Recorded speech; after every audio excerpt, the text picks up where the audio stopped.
5 best ways to fix your abs workout mistakes. Developing impressive abs is one of the primary goals of most of the people. However, despite the focus and attention that they often get, many people are making all sorts of ab training mistakes that get in the way of achieving that goal. So in this video, I am going to walk you through the most common ab training mistakes that people tend to make and how you can avoid making them. The first ab training mistake is not focusing on overall body fat. Diet greatly impacts the chance of you developing an impressive core, since you will never be able to see your abs if you have a big layer of fat covering them up. That is to say, if you ever really want your abs to come through, you will need to lose enough body fat for them to actually be visible. And since we know that it is impossible to spot reduce body fat, doing endless sets of crunches isn't going to suddenly burn it all away. When it comes down to it, the only way you are going to lose that fat from your stomach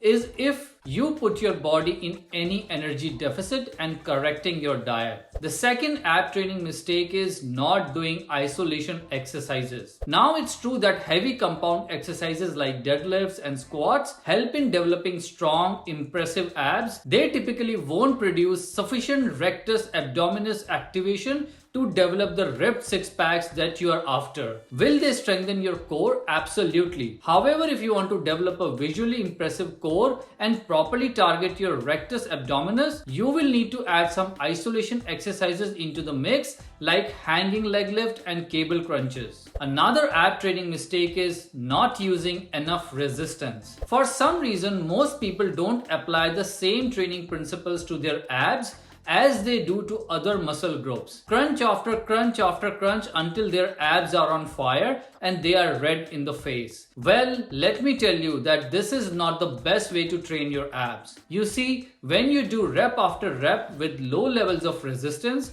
you are going to increase the endurance of your abdominal muscles. But this is not going to make them any bigger. Just as with any other muscles, if you want pronounced abs, they need to be trained with sufficient resistance so that they can grow bigger and stronger. The concept of progressive overload is just as important for your abs as it is for your other muscle groups. So make sure that your primary ab exercises allow for sufficient resistance to be used. Good exercises to focus on here are weighted decline crunches, kneeling cable crunches. Another ab training mistake is not training at the right frequency. In my experience, people gravitate towards wanting to train their abs too much, often wanting to do them after each of their workouts. Just like any other muscles, your abs need time to properly recover after each training session, especially if you are training them properly and using a sufficient amount of weight. For this reason, you want to train your abs no more than 2 to 3 times per week at most. And really, many people can train them just once per week and get great results as long as they are working them out properly each time. Another ab training mistake is not isolating the muscles properly. What most people do is just going through the motions with their ab training